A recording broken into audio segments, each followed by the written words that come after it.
I can tell you now that this trophy could be heading all the way to Stourbridge tonight, because that's where our first idea comes from, as does its creator, John Morris. Dear genius, bread. It's never the right thickness. The wife comes home with a thin sliced loaf, and you really fancied a big chunky sarnie. You want a piece of wafer-thin toast, and all you've got is the thick sliced stuff. Unsliced bread is the answer, as it gives you the flexibility to choose the thickness of bread which best suits the application. But it's such a pain to cut. So my idea is perforated loaves of bread. You get slices of a uniform thickness by just tearing along the dotted lines. Thicker slices are produced by only tearing every other dotted line.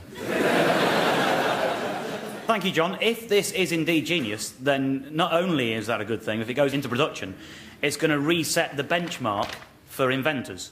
It will have to become, this is the best thing since perforated bread. But we don't know if it is genius yet. Sid, what do you make of this to begin with? Brilliant idea. Brilliant idea. I'm a Marmite man myself. Sort of pervert, almost. So a perforation, your little perforated grated grain kidder, would be superb. OK, I'm not... I stopped listening after Marmite pervert, to be honest. Just created all sorts of images in my head there, Sid. I like this. I think there's something smart in this, John. At the same time, do you know if it's possible? Have you actually experimented? Well, if you ever try to cut bread yourself... Yeah. It is impossible. It's a bit like trying to cut partially set jelly with a blunt chainsaw. I mean, again, it was such a mess.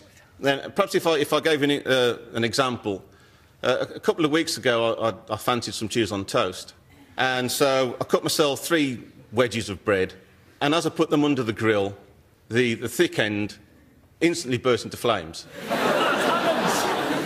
It brought to mind a film, I think it was East of Java, where it's about a volcano, I think it was Krakatoa, that when I put the cheese on, it was gushing down the slopes of the bread, sort of sweeping small villages away as it went.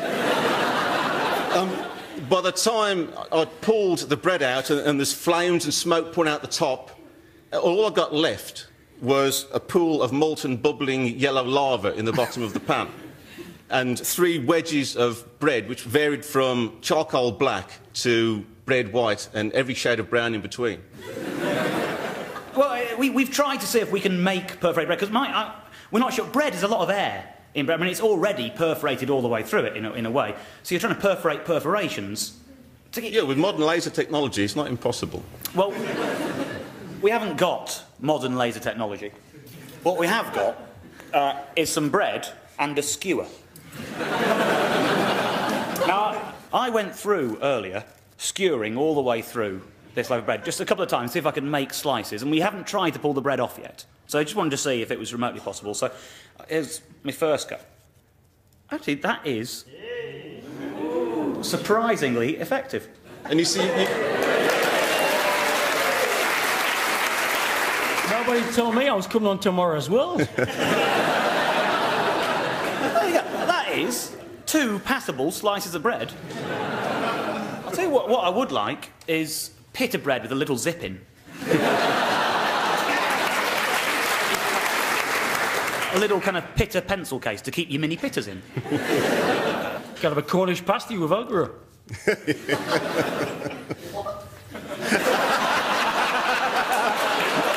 A Cornish pasty with Velcro.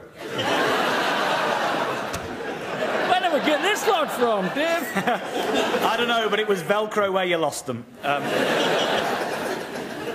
Sid, I'm getting a good vibe from you on this. You seem to be up for this. I think we should cut to decision time. Sid, is perforated bread genius or not? Pure genius. With a star.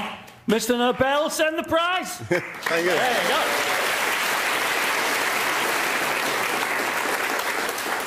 It's a strong start for the potential geniuses and very good news. We have a genius in our midst.